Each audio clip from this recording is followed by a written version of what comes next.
Ok, tỏ sự đây bon ở kia chứ ngàyนี้มาជួបជាមួយនឹងអ្នកគ្រូម្ដងទៀតហើយដែលអ្នកគ្រូនឹងលើកយកតកតងជាមួយនឹងការរកឬគូបនៃសម័យកាលចាតឥឡូវយើងមានចំនួន6លំហាត់ដែលលំហាត់ទី1គឺ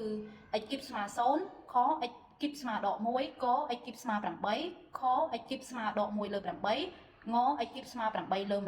125និងច x គីបស្មើដក1ទៅលើ1000ចាអញ្ចឹងកុំឲ្យខាតពេលយូរយើងមកដោះស្រាយនៅលំហាត់យើងទាំងអស់គ្នាអញ្ចឹងលំហាត់អក្សរកx គីបស្មើ0ចាអញ្ចឹងកាលណានេះ x គីបយើងត្រូវទៅសេបំពាក់ឫសទី3ឲ្យ0តើណាត់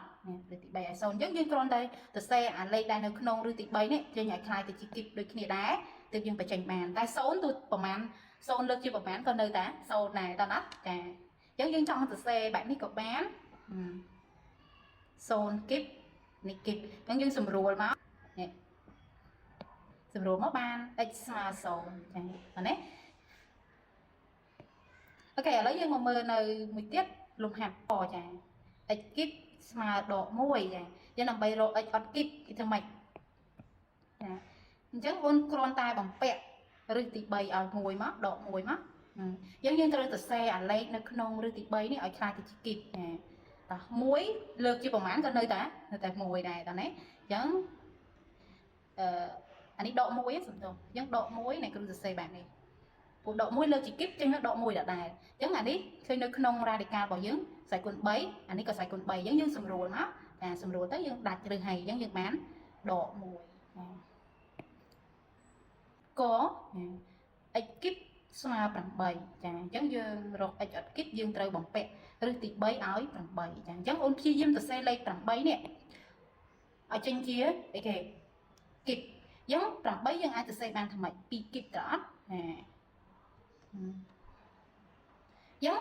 យើងសម្រួលមកអានេះស្វ័យគុណ3អានេះ3យើងសម្រួលមកណាចរាឌីកាល់ហើយអញ្ចឹង x ស្មើនឹង2ចាអូខេអញ្ចឹងអ្នកគ្រូបានកែឲ្យនៅលំហាត់កដល់កយើងនៅសល់3លំហាត់ទៀតបងប្អូនអាចសាកល្បងយកធ្វើខ្លួនឯងបានណាហ្នឹងហើយបើសិនជាមានចម្ងល់អីអាចសួរអ្នកគ្រូបន្ថែមបាននៅក្នុង comment ណាអរគុណអូខេតោះសួស្តីបងប្អូនទាំងអស់គ្នាអញ្ចឹងថ្ងៃនេះមកជួបជាមួយនឹងអ្នកគ្រូម្ដងទៀតហើយដែលអ្នកគ្រូនឹងលើកយកតកតងជាមួយនឹងការរកឬគូបនៃសម័យកាលចាតឥឡូវយើងមានចំនួន6លំហាត់ដែលលំហាត់ទី1គឺ x គីបស្មើ0ខ x គីបស្មើដក1ក x គីបស្មើ8ខ x គីបស្មើដក1លើ8ង x គីបស្មើ8លើ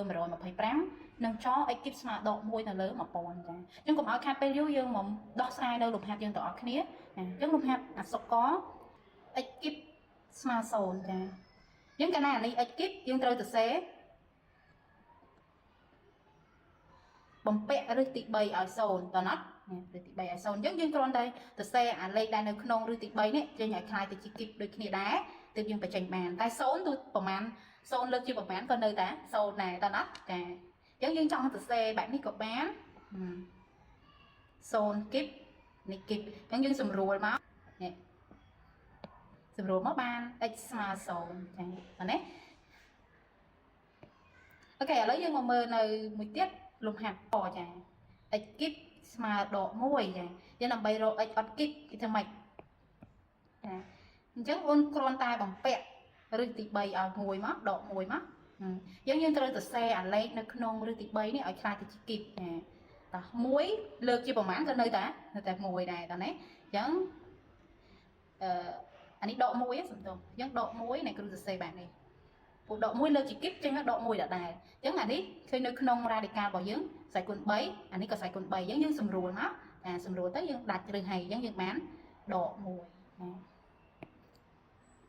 ក x គីបស្មើ8ចាអញ្ចឹងយើងរក x អត់គីបយើងត្រូវបំពាក់ឫសទី3ឲ្យ8ចាអញ្ចឹងអូនព្យាយាមទៅសេលេខ8នេះឲ្យចេញជាអីគេគីបអញ្ចឹង8យើងអាចទៅសេបានថាម៉េច2គីបតើអត់យើងសម្រួលមកអានេះស្វ័យគុណ3អានេះ3យើងសម្រួលមកណាចរាឌីកាល់ហើយអញ្ចឹង x ស្មើនឹង2ចាអូខេអញ្ចឹងអ្នកគ្រូបានកែឲ្យនៅលំហាត់កដល់កយើងនៅសល់3លំហាត់ទៀតបងប្អូនអាចសាកល្បងយកធ្វើខ្លួនឯងបានណាហ្នឹងហើយបើសិនជាមានចម្ងល់អីអាចសួរអ្នកគ្រូបន្ថែមបាននៅក្នុង comment ណាអរគុណ